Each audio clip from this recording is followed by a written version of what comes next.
apa yang sudah saya lakukan itu terbukti. Pertama, bahwa Mas Ganjar pasti dicalonkan oleh PDIP. Yang dulu disanggah oleh PDIP juga. Orang yang pertama mendukung Ganjar Pranowo sebagai presiden itu saya. Ganjar memang tidak punya gagasan. Dia pemimpin yang tidak punya apapun. Apalagi kemarin kita lihat dipertegas oleh PDIP bahwa dia petugas partai. Jadi petugas Ya, ini yang tidak pantas untuk memimpin Republik ini. ini muncul wacana memasangkan Ganjar Pranowo dengan Prabowo Subianto. Bagaimana pendapat Abang, Bang?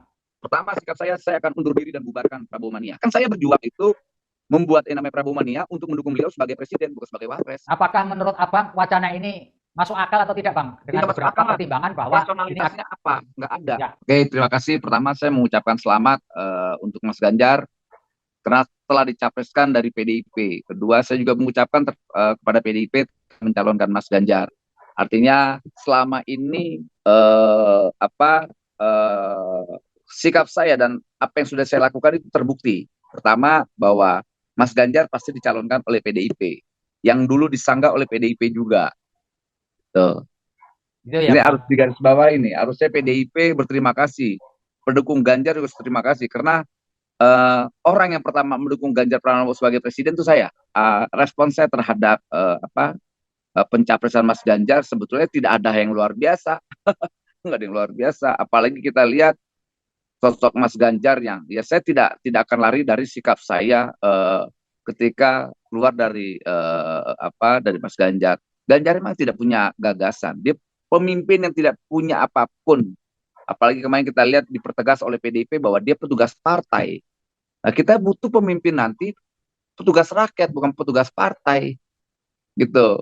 Jadi saya rasa nanti pemilu 2024 nanti itu ada kekuatan petugas rakyat dengan petugas partai. Kita lihat dua kekuatan ini mana yang bisa memenangkan di 2024 nanti. Apalagi kalau kita lihat PDIP ini kan masih pede dengan gayanya bahwa dia akan bisa mengulangi sejarah 2014 dan 2019. Dan itu hal yang tidak mungkin. Sekali lagi saya katakan hal itu tidak mungkin bisa terjadi di 2024. Apalagi kita lihat sikap Mas Ganjar yang sedikit pelintat pelintut. Pertama dia ketika ini kasus 20 ini ada data-datanya pernyataan-pernyataannya. Dia menolak tim Israel, kemudian setelah ditolak lantas dibatalkan, dia mengucapkan nyesal. Kemudian ada wawancara beliau lagi di salah satu podcast, dia bilang tidak menyesal. Artinya apa? Orang ini punya tanggung jawab. Ketahuan banget kualitas Mas Ganjar itu sosok ya petugas, nggak lebih dari itu. Jadi paling pantas emang dia bilang petugas saja. Ini petugas, bukan calon presiden, ini petugas gitu loh. Jadi petugas Ya, ini yang tidak pantas untuk memimpin republik ini. Namanya ya, petugas. Nah, petugas partai itu hanya di negara-negara kayak komunis dan sebagainya gitu. Tapi sekali lagi tetap saya menghormati keputusan itu, tapi tetap saya menolak yang namanya petugas partai. Saya ingin oke. saya akan memilih ke depan itu adalah petugas rakyat, petugas bangsa dan petugas demokrasi. Bang, apa maknanya buat Abang kehadiran Pak Jokowi di dalam pengumuman pencapresan Pak Ganjar Pranowo oleh Ibu Megawati Soekarno Putri kemarin, Bang? Kehadiran Pak Jokowi buat Abang apa maknanya? Gue kalau saya marah-marah, tapi saya tahu salah. Ya udah, ya dia sebagai kader partai aja kali, lebih dari itu. Dia kader partai, karena kan dia tidak sebut ketika deklarasi Ganjar kemarin di Batu Tulis itu kan dia tidak sebut status dia sebagai presiden. Nah, itu saya marah. Itu penghinaan terhadap institusi negara sebetulnya. Karena kemanapun dia sebelum dia selesai posisi jabatan kepresidenannya disebut harus disebut jabatan presidennya. Gitu. Kemarin kan Ya, tidak. Dan itu ya, kita lihat ini bentuk penghinaan dan makanya kenapa ke depan nanti saya tidak mau memilih Mas Ganjar. Ya kayak, saya nggak butuh apa yang namanya petugas partai. Saya butuh pemimpin. Gitu. Ketahuan kan namanya petugas partai dia rendahan berarti orang ini rendahan. ya. Bang, ini muncul wacana memasangkan Ganjar Pranowo dengan Prabowo Subianto. Bagaimana pendapat Abang, Bang? Pertama sikap saya akan undur diri dan bubarkan Prabowo Mania. Maksudnya gimana, Bang? Ya saya bubarkan lah ngapain orang kan saya berjuang itu membuat yang namanya Prabowo Mania untuk mendukung beliau sebagai presiden bukan sebagai wapres. Ya. Apakah menurut Abang wacana ini masuk akal atau tidak, Bang? Dengan Tidak masuk beberapa akal lah. pertimbangan bahwa ini Rasionalitasnya apa? Nggak ada. ya, Gitu loh. Soal elektabilitas, Pak Prabowo punya elektabilitas. Soal kematangan politik, Pak Prabowo punya kematangan politik. Soal gagasan, Pak Prabowo punya gagasan. Apalagi gitu loh. Soal keberanian, beliau berani. Soal NKRI, sangat NKRI. Soal ideologi Pancasila, sangat Pancasilais. Lalu Jadi apa menurut yang kurang dari Prabowo? Oke, Bang, kalau boleh saya tanya Bang, apa sebenarnya kekuatan Prabowo Subianto nanti ketika dia maju sebagai capres untuk berhadapan dengan Ganjar Pranowo dan Anies Baswedan, Bang? Pertama, kekuatan Prabowo adalah kematangan beliau dalam berpolitik. Kedua, kematangan beliau dalam merawat Indonesia dan NKRI. Kematangan beliau dalam menjaga demokrasi. Tuanya kan orang sering menyerang Prabowo itu soal umurnya berkali-kali, aus kekuasaan dan sebagainya. Beliau buktikan bahwa beliau sosok yang sangat sangat matang dalam berpolitik. Karena kita butuh orang yang punya kematangan, bukan orang-orang instan untuk memimpin republik ini. Ini kan instan semua banyaknya orang-orang ini. Prabowo itu udah matang menurut pandangan saya dalam Ya, berpolitik, dalam bernegara dan sebagainya. Apa yang kurang dari Pak Prabowo? Jabatan, kemudian harta, apa? Dia cuma ingin mendedikasikan hidupnya hanya buat bangsa ini, udah nggak lebih. Dia udah nggak butuh. Kalau tanya perempuan ya beliau sudah, saya rasa udah umur ya. Gitu. Kedua, kalau ditanya soal kekuasaan, dia udah berkali-kali yang namanya berinteraksi dengan kekuasaan. Soal uang, dia sudah kaya, gitu loh. Cuman satu utang dia buat republik ini, dia mendedikasikan hidupnya buat bangsa ini. Udah, itu kita percayakan saja. ya, Bang. Faktanya Abang dulu sempat mendukung Ganjar Pranowo. Apa yang membuat Abang dulu memberikan dukungan kepada Pak Ganjar Pranowo, Bang? Dulu. Mau jawaban sebenarnya? Ya. Jawaban sebenarnya karena saya menolak 3 periode. Hmm. Untuk Gitu ya. menandingi 3 periode, kita harus melalui mekanisme demokrasi. Ya. Saya mendukung Mas Ganjar sebagai presiden untuk 2024. Artinya apa? Mekanismenya kan sangat demokratik melalui mekanisme pemilu. Itu. Hmm. Ya, akhirnya itu menjadi backfire buat saya. Akhirnya semua anak-anak monster, para milisi-milisi pendukung Jokowi menyerang saya. Tapi itu nggak pengaruh untuk saya. Saya harus Hmm. tetap tegak lurus terhadap cita-cita dan perjuangan saya. Hmm. Itu ya Bang ya, yang Iya, dulunya. ya 3 periode, lantas perpanjangan presiden, kemudian wapres, kemudian penundaan pemilu, dan 4 opsi ini adalah musuh nyata demokrasi. Nggak mungkin dong apa yang pernah saya perjuangkan di 98 soal demokrasi, lantas pembatasan kekuasaan eksekutif, kemudian saya jilat kembali, itu nggak mungkin. Sama halnya saya mendukung Mas Ganjar, kemudian saya tarik diri, kemudian saya sudah dukung Ganjar lagi, itu hal yang nggak mungkin juga.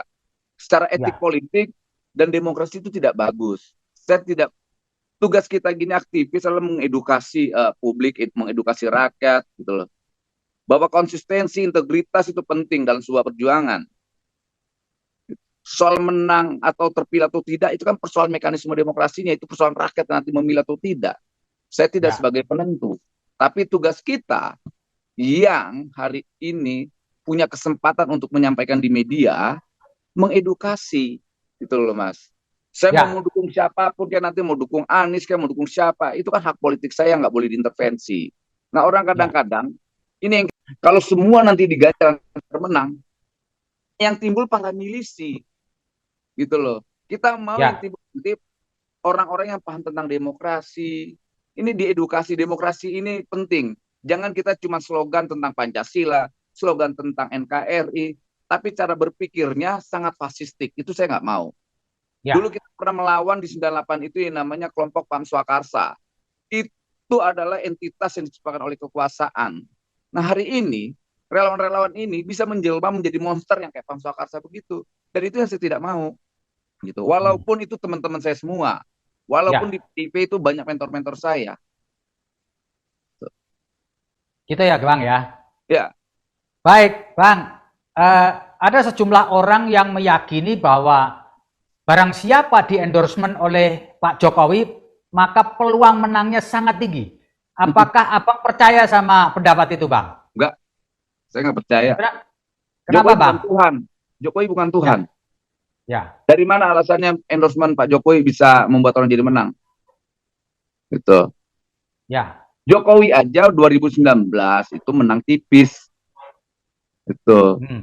Itu data, bukan apa? Bukan hoax atau ngarang-ngarang lah ya.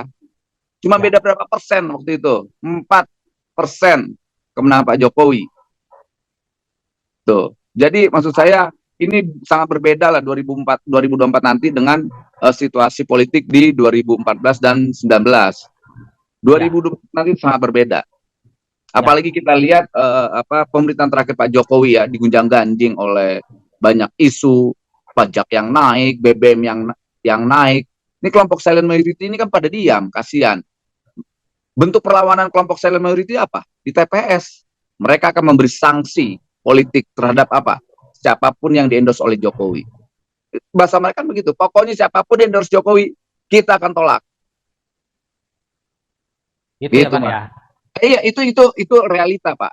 Saya ini pendukung Jokowi sampai detik ini. Saya pendukung beliau. Saya hormatin beliau. Karena menurut saya Jokowi sudah melakukan on the track terhadap bangsa ini.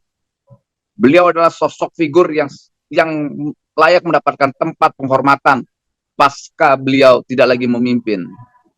Beliau Ya, punya standar-standar kepemimpinan, standar-standar pembangunan, semua sudah beliau taruh. Walaupun ada beberapa persoalan yang tidak terselesaikan sampai detik ini, persoalan hukum, yaitu tugas nanti pemerintahan selanjutnya lah.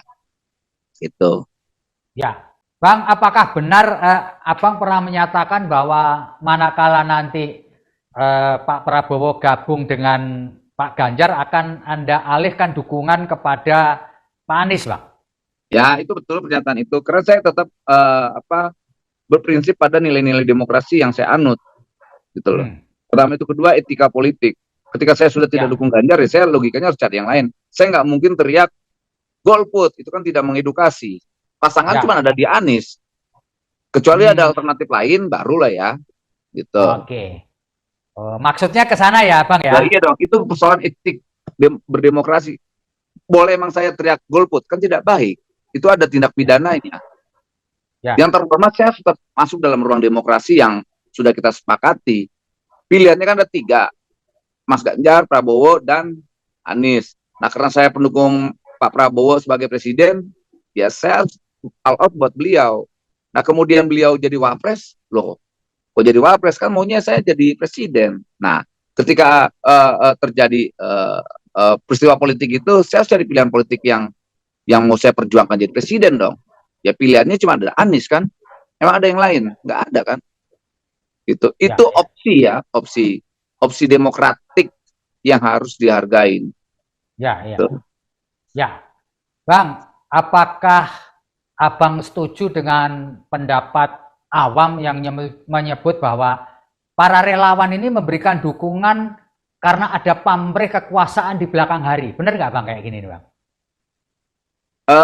Soal pamrih tergantung orientasi dia berjuang. Kalau dia berjuangnya Ya, begitu ya naif, apa bukan naif ya, kotor sekali ya. cara berpikirnya. Hmm, Tapi ketika kekuasaan memberi bonus terhadap orang yang berjuang bersama dia, itu hal yang logis. Tapi itu jangan dijadikan orientasi, ya. gitu. Kalau itu menjadi tujuannya ya menjijikan sekali. Jadi anggap saja bonus gitu ya Bang ya, kalau Saya menganggap manakala itu bonus. mendapatkan sesuatu. Iya, saya anggap itu bonus. Tidak Ya, lebih dari itu. Kalau itu menjadi tujuan, rakus banget orang, tamak banget berjuang kok begitu. ya, Tuh. ya, ya. Baik Ya Bang, Bang. sampean lah, sampean diciptakan Tuhan berbuat baik dapat bonus pahala. Itu kan hal yang logis. Ya, Kemudian ada orang berjuang buat diri saya, lantas dia baik, ya saya kasih bonus. Entah itu bonusnya apa, terserah. Tapi itu bukan jadi orientasi. Orientasi saya kan sampai detik ini politik nilai. Bagaimana demokrasi itu tetap berkualitas. Makanya siapapun nanti presidennya, ya demokrasi dikuatin dong. Agar apa? Kontrol rakyat itu benar-benar kuat. Jangan sampai kontrol kekuasaan. Ketika kontrol kekuasaan kuat, yang ada apa? Kejahatan, diktatorian. Dan itu kita tidak mau. Kita tidak mau mengulangi rezim orde baru. ya, Makanya saya sampai detik ini bilang, kuatkan demokrasinya. Kalaupun saya dukung Anies sekali, ya nggak apa-apa, nggak masalah. Yang penting proses demokrasinya ada melalui apa mekanisme pemilu, gitu loh. ya, Ya ya, kamu ditanya, saya juga nggak begitu tertarik kok. mau dukung siapa-siapa, tapi saya nggak bisa teriak golput. Masa saya harus teriak golput? Kan tidak mengedukasi namanya. Ya, Ya paling Pak. minim-minim ya udah, jangan golput, udah mending jalan-jalan aja untuk orang tidur di rumah kalau memang tidak ada pilihan. Kan tidur Iya, boleh iya, dong. iya. Iya, Gitu. iya, betul. Itu opsi Betul. juga. Ya. Bang, ini kan tahun politik sampai tahun depan, Bang. Ini sebagai closing, apa imbauan Abang terhadap elit politik yang sekarang lagi sibuk kasak kusuk terkait dengan pemilu 2024, Bang? Silakan, Bang. Ya, saya berharap elit nanti bisa membawa gagasan besar buat bangsa ini. Kedua, ya para elit ini, para calon pemimpin ini coba kuatkan demokrasi. Ketiga, sebelum menuju 2024, ayo rekonsiliasi. Karena untuk menuju demokrasi yang berkualitas harus ada rekonsiliasi. Karena apa? Dampak 2014, 2017, dan 2019, polarisasi di bawah itu keras sekali. Ini per detik Hmm. nih, ketika Mas Ganjar dideklar aja, wah sudah pada bertarung. Udah kayak orang kesurupan. Nah itu saya nggak mau berdiri di situ. Kayak hari ini, Bu Mega, Bu mungkin boleh beda pandangan dengan saya. Tapi ketika ada orang yang menghina Bu Mega dan Bung Karno, ya saya marah, nggak bisa. Nggak boleh demokrasi kita di landasannya hinaan, kebencian. Itu tidak bisa. Gitu loh. Kayak Ya, saya menolak yang namanya calon dari petugas partai. Itu sikap politik saya. Tapi jangan dihina Bu Meganya, dibilang janda. Bung Karno mati apa-apa itu. Itu nggak bagus. Kita mau demokrasi kita itu landasan itu gagasan, kritik dan sebagainya. Jadi ada kualitas dalam berdemokrasi kita. Kita tidak mau demokrasi itu di atas kebencian itu prinsipnya. ya. Baik. Terima kasih Bang Noel atas ngobrol kita. Nggak panjang, Siap. tapi saya kira menjadi pembelajaran yang luar biasa buat kita semua. Sekali lagi terima kasih atas waktunya. Makasih Saya sama-sama.